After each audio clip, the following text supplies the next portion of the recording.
다 함께 묵상 기도하심으로 8월 24일 화요예배 시작하도록 하겠습니다.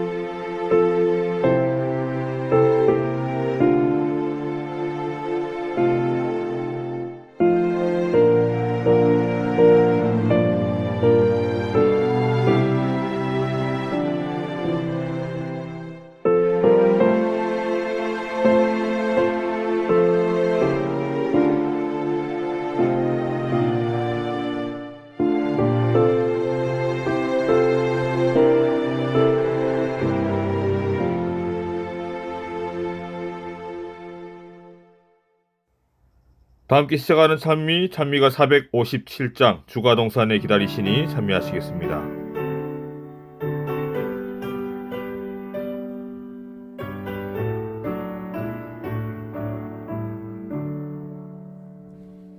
주가 동산에 기다리시니 가장 기묘한 것이로다. 주의 영광이 넘치는 기곳, 이는 기도의 동산일세. 아귀하고 기묘한 이 동산을 주께 아뢰는 저소로다.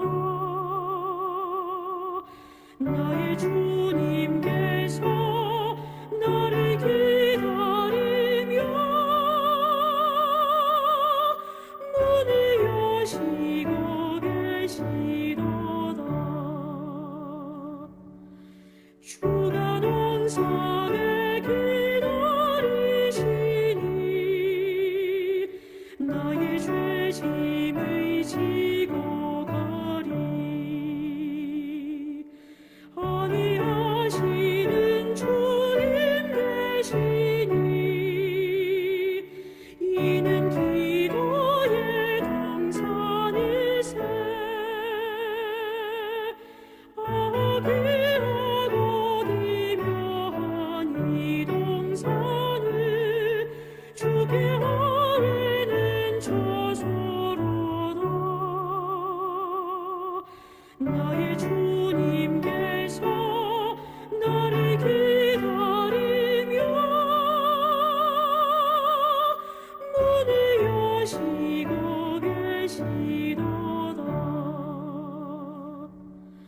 주가 동산에 기다리시니 나를 만나자 청하시네. 주께 나가면 복 주시리니 이는 기도의 동산일세. 아귀하고 기묘한 이 동산을 주께 아뢰는 저소로다. 나의 주님께서 나를 기다리며 문을 여시고 계시도다.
오늘 저는 죄에 대하여라 함은 나를 믿지 아니함이요라고 하는 제목으로 죄 문제에 대한 말씀을 좀 드리기를 원합니다.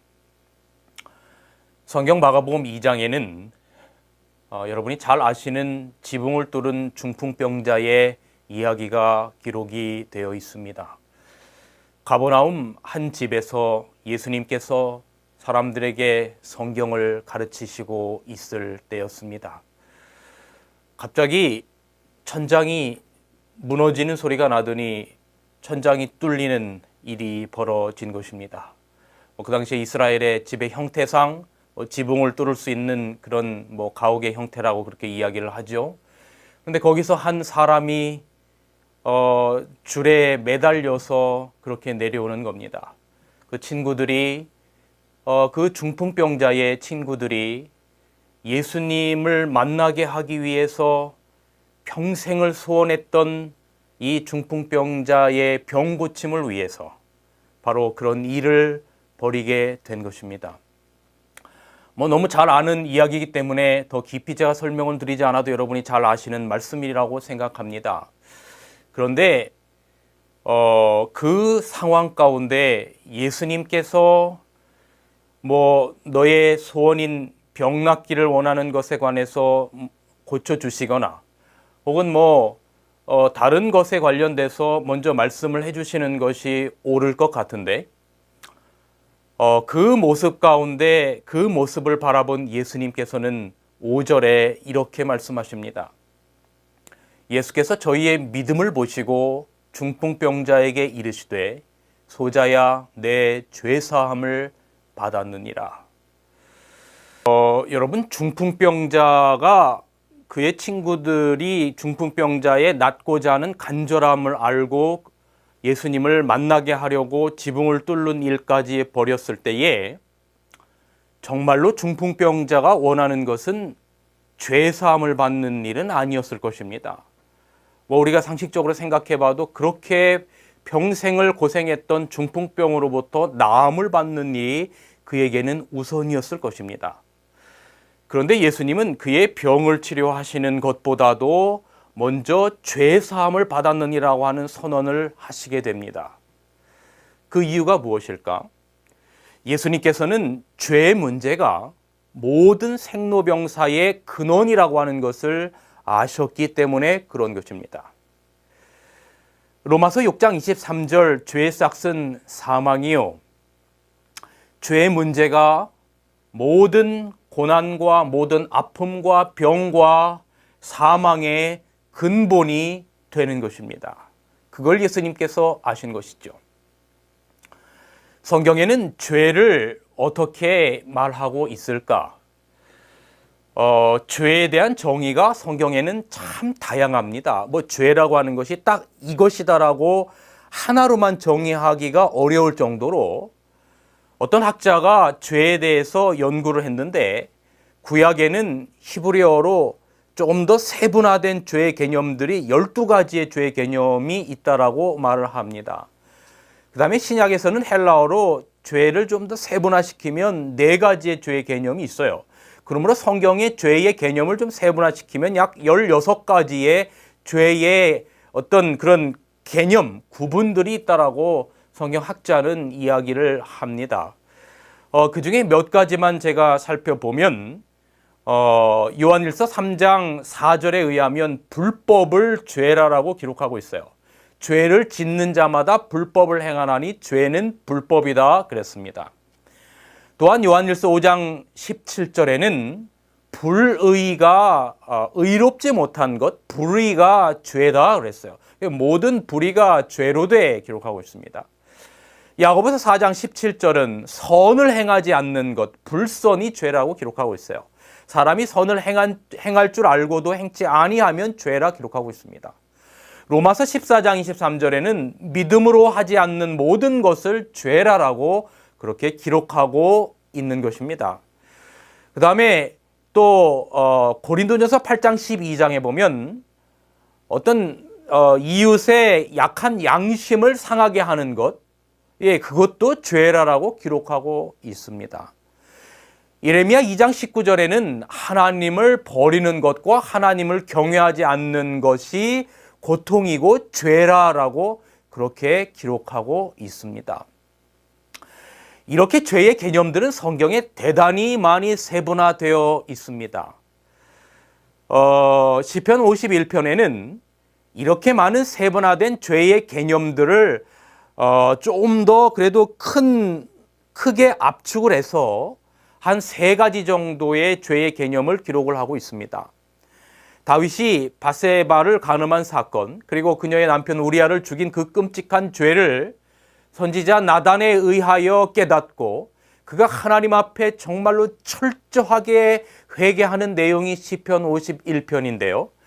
시편 51편에는 죄의 이 세분화된 개념을 크게 3가지로 구분하여 나누고 있습니다. 시편 51편 1절에 하나님이여 주의 인자를 따라 내게 은혜를 베푸시며 주의 많은 긍휼을 따라 내 죄악을 지워주소서. 나의 죄악을 맑게 씻기시며 나의 죄를 깨끗히 하소서. 물은 나는 내 죄과를 아오니 내 죄가 항상 내 앞에 있나이다라고 기록하고 있어요. 그렇다면 이 죄악이나 죄나 죄과라고 하는 말이 어떤 의미를 가지고 있는지 좀 간단하게 살펴보면, 여러분, 죄악이라고 하는 것은 우리의 본성적인 부분을 말하는 것입니다. 아담과 하와가 범죄하고 난 다음에 그의 근본이, 그의 본성이 부패됐다 그렇게 기록하고 있어요. 그래서 아담의 죄의 영향으로 말미암아 우리가 태어날 때서부터 우리는 죄악 중에 출생한다라고 기록하고 있는 것입니다.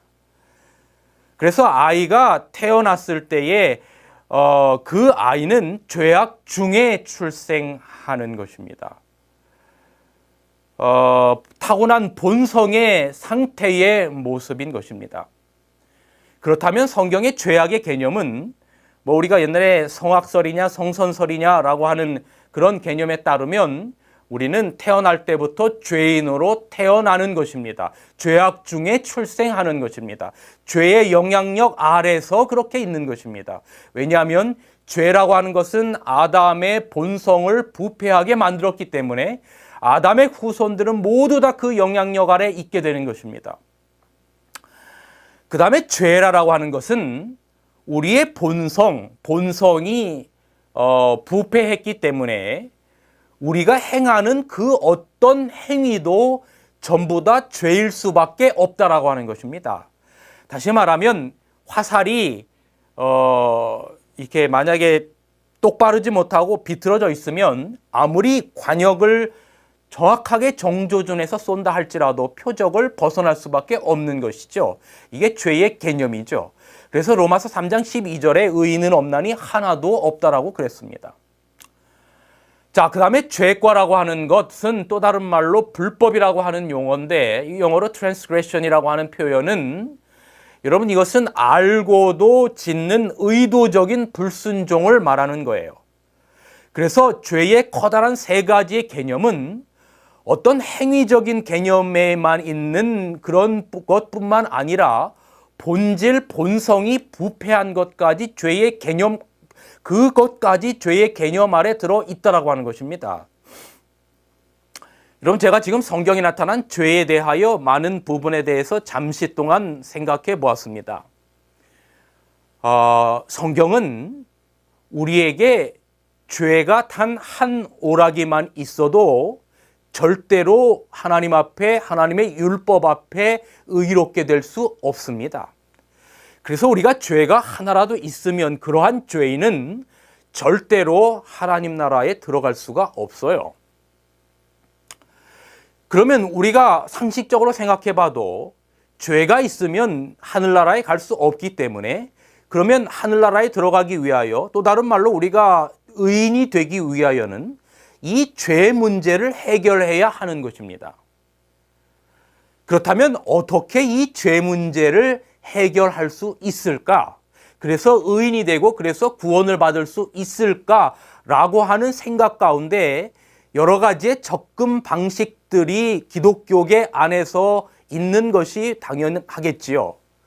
그런데 그러한 많은 접근 방식 중에 대표적으로 죄를 해결하기 위한 보편적인 방법들은 이런 것이었습니다. 특별히 유대인들이 그렇게 했지요. 그건 바로 죄 하나하나를 전부 다 기록해 놓고 그 죄 하나하나를 짓지 않으려고 하는 피땀 어린 노력인 것입니다. 유대인들이 바벨론 포로 이후에 우리가 왜 이렇게 바벨론 포로 생활을 당해서 고난을 당하고 이렇게 고통 가운데 살게 되었는가? 그것은 하나님의 율법을 어겨서 그렇다라고 생각을 했습니다. 그래서 바벨론 포로 이후에 철저한 유대인들은 정말로 철저히 율법 중심으로 살았어요. 율법 중심으로 철저하게 살았어요. 유대인들 가운데 아주 극단주의파들이 이 이후에 생겨난 것을 우리는 역사적으로 살펴볼 수가 있습니다. 하나님의 계명인 십계명에다가 그 근처에만 가도 범할 만한 위험이 생기면 어떤 빨간 불이 들어오도록 경고조항들을 많이 만들어 놓았는데 그들이 범하기 전에 원천적으로 차단하려고 하는 자구조항들을 두었던 겁니다. 여러분이 예를 들면 예수님께서 이 땅에 오셨을 신약 당시에 십계명에 많은 계명들 가운데 넷째 계명, 안식일 계명을 특별히 범하지 않기 위해서 수십 개, 수백 개의 자구 조항들을 두어서 안식일을 범할 것 같은 상황을 아예 만들지 않으려고 그렇게 철저하게 유대인들이 살았습니다.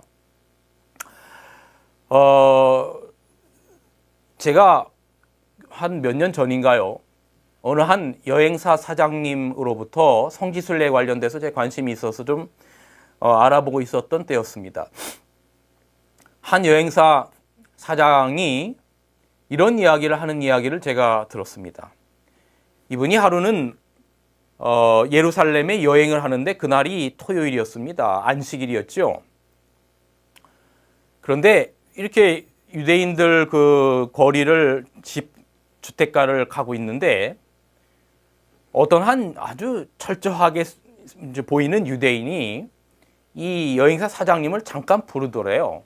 그리고 좀 부탁이 하나 있는데 좀 부탁을 좀 들어달라고 그래서 무슨 부탁인가 했더니 냉장고 콘센트가 지나가다가 그 줄을 쳐서 빠졌는데 그 콘센트를 이렇게 전원에다가 좀 껴달라고 하는 부탁을 했다는 것입니다. 그래서 하도 어이가 없어서 왜 당신은 손이 없습니까? 왜 그것을 당신이 끼지 않고 저에게 그걸 부탁합니까? 라고 이야기를 하자 이분이 제가 이것을 안식일에 끼면 안식일을 범하는 것입니다 라고 말하는 거예요. 그런데 당신은 이방인이니까 상관없죠. 자기는 유대인으로서 안식일에 이런 일을 하면 안 됩니다 라고 이야기하는 것입니다. 안식일에는 몇 리 이상을 정해놓고 그 이내로 가는 것은 안식일을 범하는 것이 아니지만 그 밖을 더 많은 거리를 가는 것은 안식일을 범하는 것이다 라든지 또 안식일에 뭐 짐승이 빠져 있으면 구하지 않는다든지 안식일에 밀보리 같은 것을 비벼 먹는 것은 안 된다든지 모든 것들이 안식일에 일하는 것이 되어버렸죠. 예수님께서 이 땅에 오셨을 때 그러한 자구 조항들이 율법을 범하지 않기 위해서 노력해왔던 유대인들의 문화 가운데 있어서 안식일에 정신을 설명하려고 했던 예수님과 꽤 많이 부딪혔던 기록들이 신약에 기록되어 있습니다. 비단 제가 안식일 문제 하나만을 가지고 말씀을 드렸지만 뭐 어떤 문헌에는 그런 이야기도 있더라고요. 이 랍비들이 철저한 유대인들이 이 간음하지 않으려고 하지 말라라고 하는 하나님의 법을 어기지 않고자 뭐 그들이 길을 가다가 미인들을 보면 그냥 눈을 감아버린대요. 그래서 가다가 뭐 벽에도 부딪히고 전봇대도 많이 부딪히고 했다는 그런 뭐 실제인지는 모르겠습니다만 그런 우스갯소리 이야기도 제가 들은 것이 있죠. 이런 어떤 일들이 있는 이유는 뭐냐면 그들이 정말로 율법을 철저히 지키려고 했던 것입니다. 그런데 문제는 원래 그것을 주셨던 그 정신, 안식일의 정신은 전부 다 사라지고 율법의 정신은 사라지고 오로지 율법주의로 전락하고 만 것이 유대인들의 비극이었습니다. 그래서 예수님이 이 땅에 오셔서 유대인 자신들이 정해놓은 방법대로 따르지 않으니까 예수님을 죽이려고까지 한 것입니다. 여러분, 예수님께서 뭐 안식일에 가장 많은 병자들을 성경에 고칩니다. 병자들을 고친 날이 안식일이 가장 많았어요. 선을 행하는 모습을 보이셨습니다. 그리고 안식일에 밀보리를 비벼서 먹으니까 이것도 일하는 건데 뭐 이런 모양새가 돼서 예수님을 핍박하죠. 그래서 예수님이 이렇게 말씀하십니다. 사람이 안식일을 위하여 있는 게 아니고 안식일이 사람을 위하여 있는 것이다 라고 하는 그 정신의 의미를 설명하셨죠. 제가 이런 말씀을 설명드린 것이 뭐냐면 죄의 개념을 어떤 행위로만 생각해서 이 죄의 문제를 해결하고자 하는 유대인들의 생각은, 노력은 뭐였냐면 죄의 행위의 하나하나를 노력해서 안 하거나 지우면 죄의 문제를 해결할 거로 생각한 것입니다.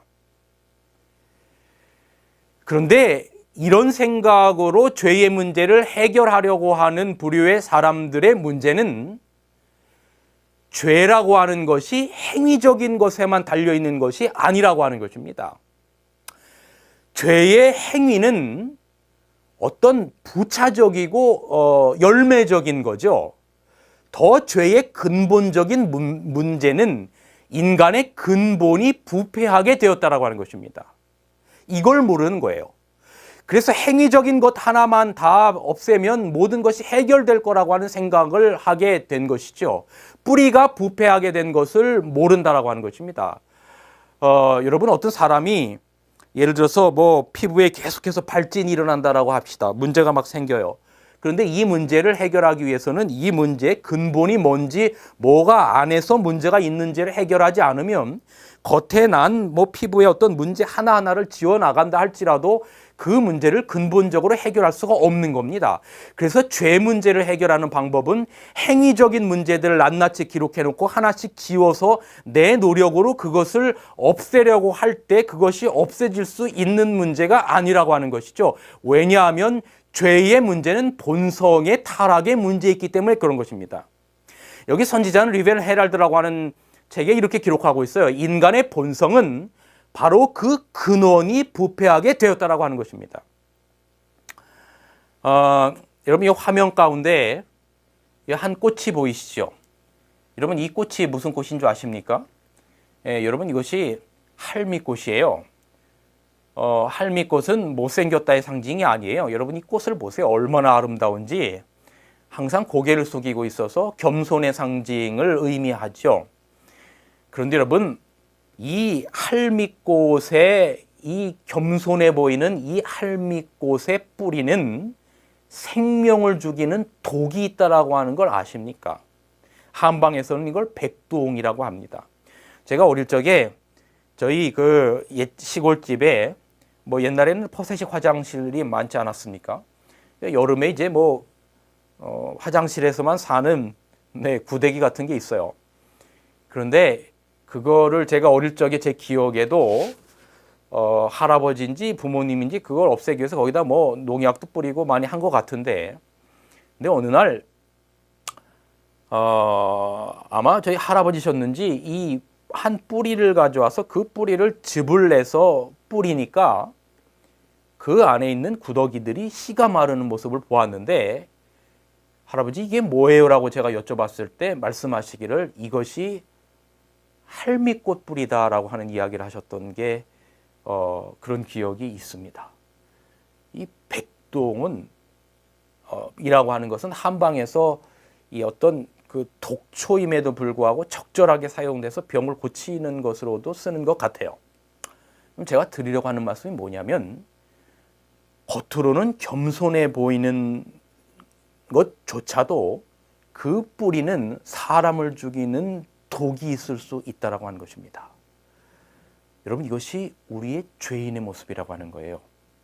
우리가 아무리 겸손하고 우리가 아무리 거룩한 척해도 우리 안에 인간의 죄된 본성이, 그 본성이 있는 한 여러분 우리는 이 죄의 문제로부터 아무리 그럴듯하게 회칠한 무덤처럼 표현한다 할지라도 여러분 그것이 죄 문제를 해결할 수 있는 방법이 없는 겁니다.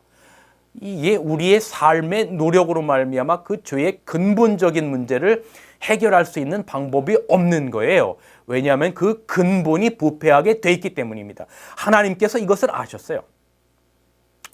그래서 아담과 하와가 에덴 동산에서 제가 지난 시간에 설명드렸던 것처럼 하나님께서 주셨던 원 언약, 창세기 1장과 2장에는 피가 없는 언약이에요.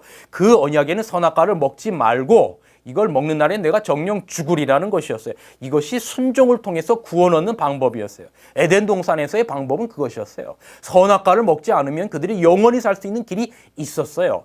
그런데 아담과 이브가 우리의 조상이 그것을 불순종으로 말미암아 하나님과의 관계가 마음 가운데서부터 틀어지기 시작하고 그것을 불순종으로 행위로 옮기고 불순종함으로 말미암아 죄가 세상에 들어오고 난 이후에는 더 이상 그 근본의 부패를 우리가 어떤 행위의 노력으로만 그것들을 다 지워서 율법이 원하는 완전한 구원의 단계에 이를 수 없는 것을 하나님께서 아셨습니다.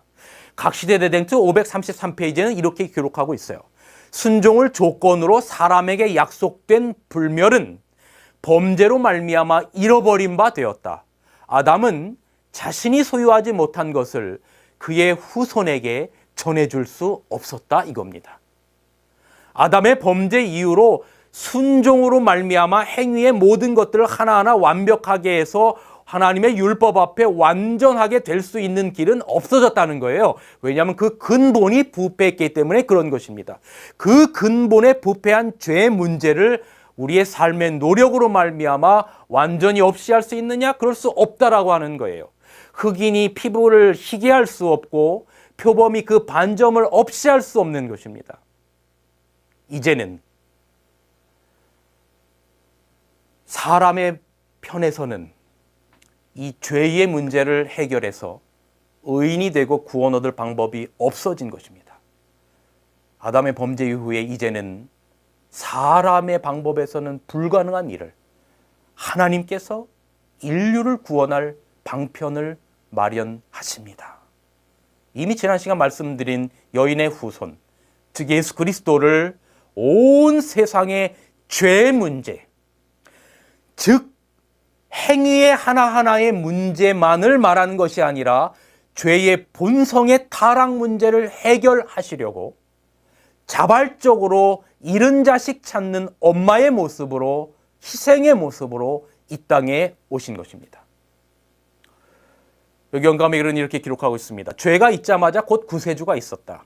그리스도께서는 자신이 고통을 당해야 할 것을 아셨지만 인간을 대신하기로 하셨다. 아담이 죄를 범하자마자 하나님의 아들은 그가 갈바리 십자가에서 죽으실 때 가지셨던 동일한 능력으로 범죄자에게 선고된 운명을 막기 위하여 당신을 인류의 담보물로 제시하셨다.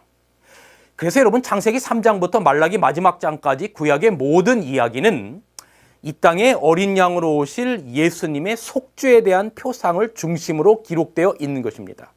그런데 그 속죄에는 반드시 피가 있어요. 창세기 3장의 가죽옷, 창세기 22장의 이삭을 제물로 드리는 일, 또 출애굽의 사건을 통해서 양의 피를 문설주에 바르는 것, 성소에서 짐승의 제사, 이 모든 희생 제사는 이 땅의 죄의 본성의 문제를 해결하려고 여인의 후손으로 오셔서 십자가에서 피 흘리실 그리스도의 보혈을 표상하는 거였죠.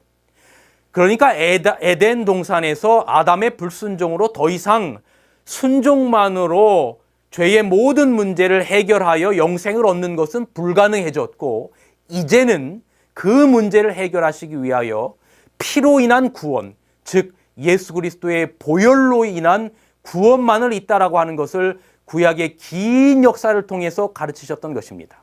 그리고 그 구약의 모든 피의 제사의 원형이 바로 예수님께서 이 땅에 오실 때가 찬 시각, 창조주시며 온 우주의 사령관이신 예수님께서 이 땅의 생물학적인 남녀의 관계와 상관없이 처녀 마리아를 통해서 오신 거죠. 성경의 여러 신비 가운데 가장 놀라운 신비가 바로 이것입니다. 그리스도께서 사람으로 성육신 하신 사실을 명상할 때 인간의 지성으로는 깨달을 수 없고 측량할 수도 없는 신비 앞에 우리는 아연해지지 않을 수가 없다. 세계들의 창조주시오 신성의 모든 충만이 육체로 거하시는 그분이 구유에 누운 의지 없는 아기로 나타나셨다. 우리가 인성을 쓰신 예수를 바라볼 때 그 속에서 하나님을 뵙고 영광의 광채와 그분의 본체의 형상을 본다. 이렇게 예수님께서 이 땅에 오셨고 그 초림의 사건으로 역사는 BC와 AD로 나뉘게 되었습니다. 예수님께서 이 땅에 실제로 오셨고 사복음서의 기록들이 성경뿐만 아니라 고고학 그리고 여러 가지 문헌들 가운데 대단히 많음을 우리는 자료들을 통해서 살펴볼 수가 있습니다. 다니엘 9장 26절에 예언된 한 일의 절반에 예수님께서 정확하게 십자가에 달려 돌아가십니다. 이건 놀라운 예언의 성취예요. 여러분, 우리가 십자가의 문제를 정말로 중요한 세 가지의 의미를 바라볼 수 있는데 그 중에 첫 번째가 우리의 죄에 관련된 문제를 해결하신 겁니다. 이것은 앞서 말씀드린 것처럼 죄의 행위적인 측면보다도 죄의 본성적인 것을 십자가로 말미암아 구속하신 것을 의미하는 것입니다. 창세기 3장 15절에 약속된 여인의 후손이 사단의 머리를 짓밟기 위해서 오셨고 마침내 십자가에 달리심으로 인류의 사망의 문제를 해결하십니다. 그리고 십자가에서 말씀하시잖아요. 아버지여 저들의 죄를 용서하여 주옵소서. 그리고 다 이뤘다 말씀하셨어요. 뭘 다 이룹니까? 창세기 3장 15절에 구속의 경륜을 이룬 겁니다. 거기에는 우리의 죄의 문제를 해결하셨다는 것을 의미하는 거예요. 그래서 지난주에 말씀드린 것처럼 누구든지 그분의 속죄를 믿고 우리의 개인의 구주로 영접하면 우리는 구원을 받는다라고 하는 것입니다. 고린도서 5장 17절 그런즉 누구든지 그리스도 안에 있으면 새로운 피조물이라 이전 것은 지나갔으니 보라 새 것이 되었도다. 요한복음 3장 16절 여러분 잘 아시는 말씀, 하나님이 세상을 이처럼 사랑하사 독생자를 주셨으니 이는 저를 믿는 자마다 멸망치 않고 영생을 얻게 하려 하심이라. 영생을 얻게 하는 조건은 뭡니까? 바로 죄 문제를 해결해야 되는 거예요. 바로 예수님께서 인류의 죄 문제, 특별히 죄의 본성의 문제를 해결하시기 위하여 이 땅에 오셔서 십자가에 죽으신 것이죠. 그런데 십자가의 의미는 인간의 죄 문제의 해결뿐만 아니라 어쩌면 더 또 높고 깊은 의미가 있는지 모르겠습니다.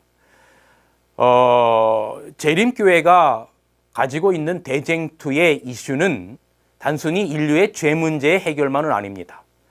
사단의 옛적부터 고소는 하나님의 사랑과 공의는 상충됨으로 하나님의 율법은 폐기해야 한다는 것이었어요. 그런데 십자가에서 인류를 구원하시려고 하는 사랑과 죄를 벌하려고 하는 율법의 공의를 완벽하게 조화되게 하신 것이 바로 십자가의 현장입니다.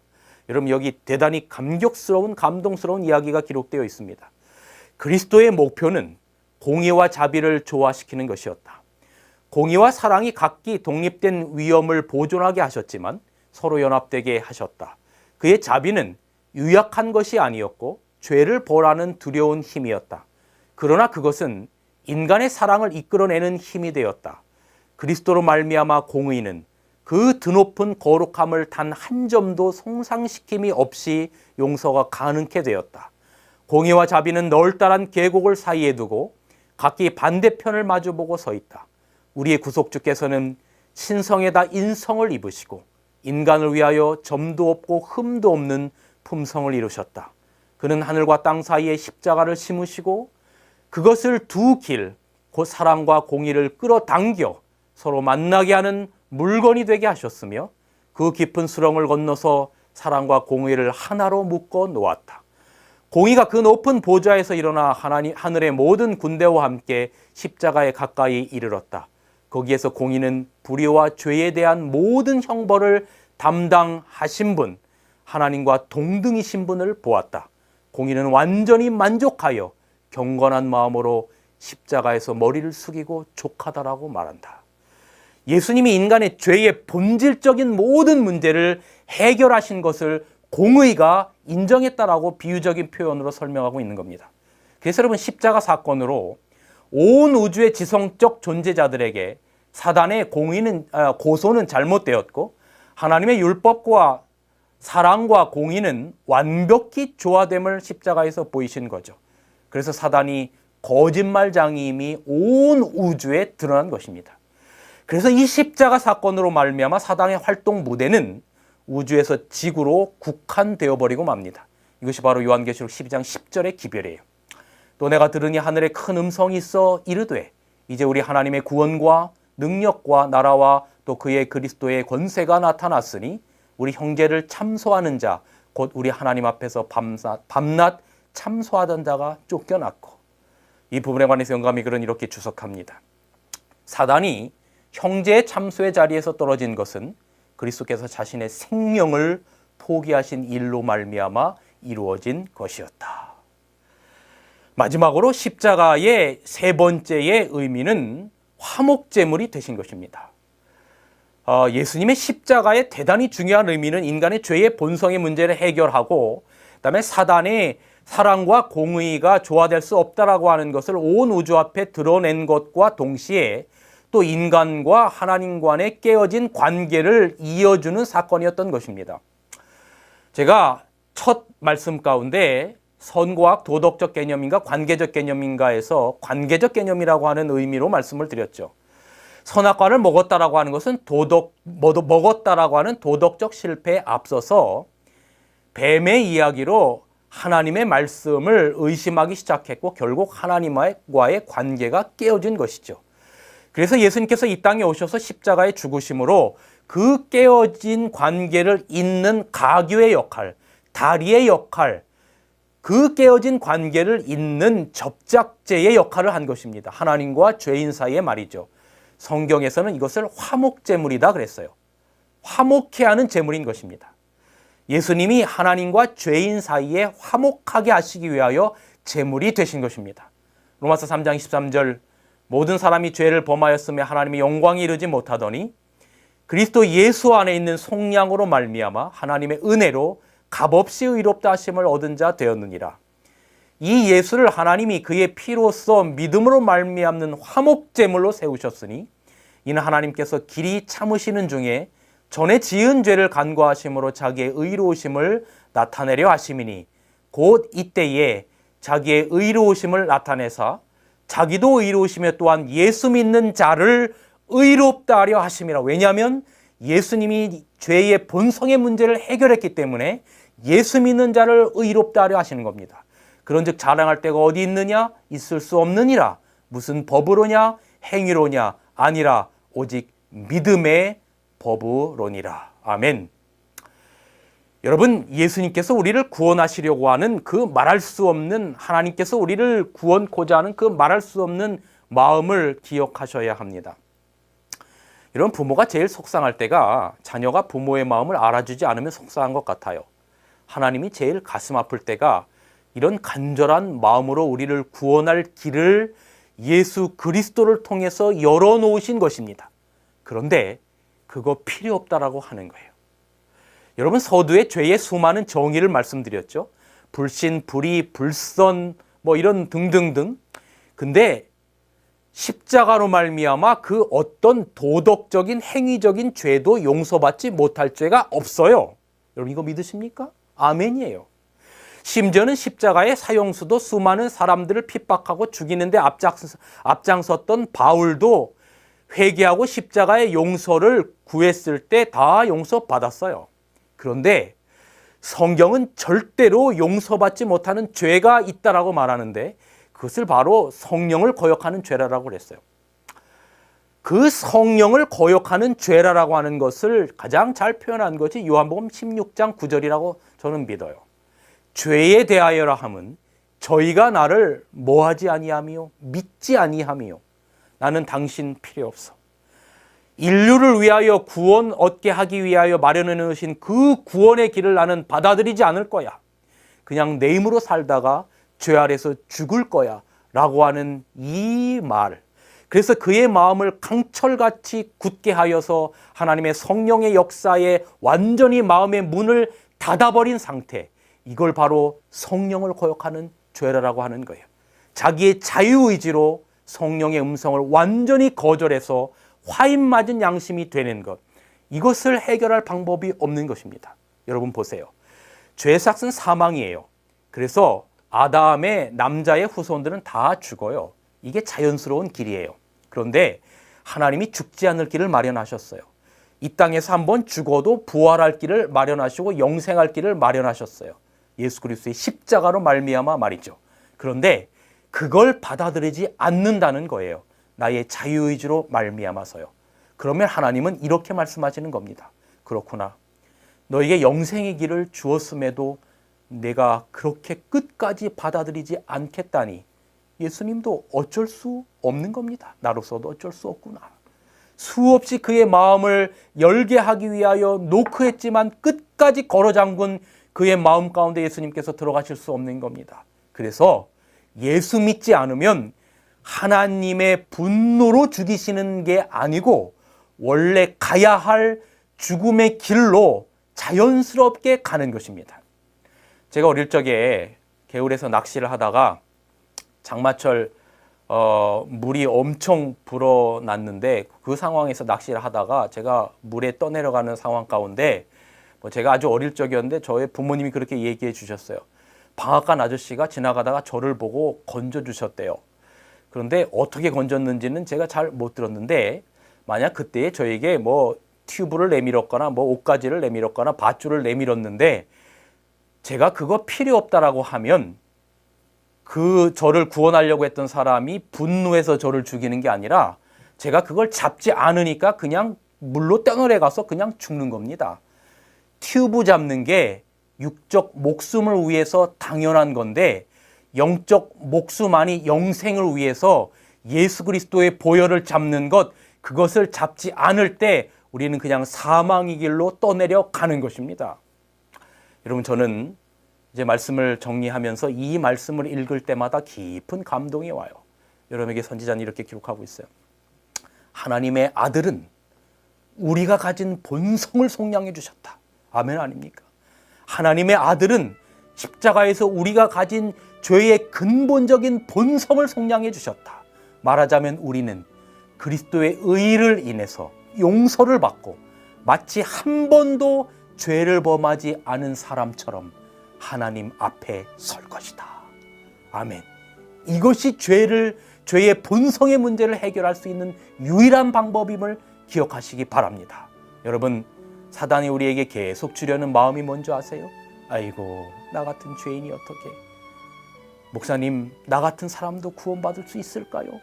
이런 마음이 들 때 여러분이 되뇌이며 읽을 말씀을 마지막으로 소개시켜드리고 마칩니다.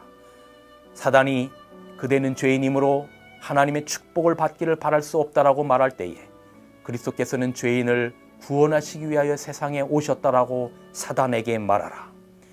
우리는 하나님께 추천할 만한 것은 아무것도 갖고 있지 못하나 우리가 현재 그리고 말할 수 있는 간구는 예수의 구원하시는 능력을 필요로 하게 만드는 우리의 전혀 무력한 상태에 대한 간구인 것이다. 우리는 모든 자기 의뢰심을 버림으로 갈바리의 십자가를 바라보고 이렇게 말할 수 있다. 내 손에는 가지고 갈 대가가 아무것도 없습니다. 다만 주의 십자가에 매달릴 뿐이옵니다. 말씀을 줄이면서 오늘 한 주간도 철저하게 주님의 보혈을 붙잡고 의지하는 여러분과 제가 되기를 간절히 바라면서 오늘 말씀을 줄이겠습니다. 마치는 참이 469장 세상 부귀 영화를 나누 원치 않고 1절만 찬양하시겠습니다.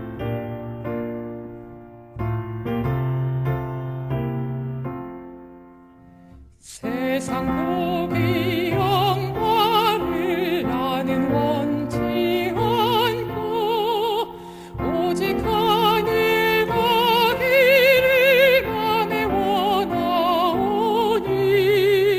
사랑하는 내 주여 하늘 생명책에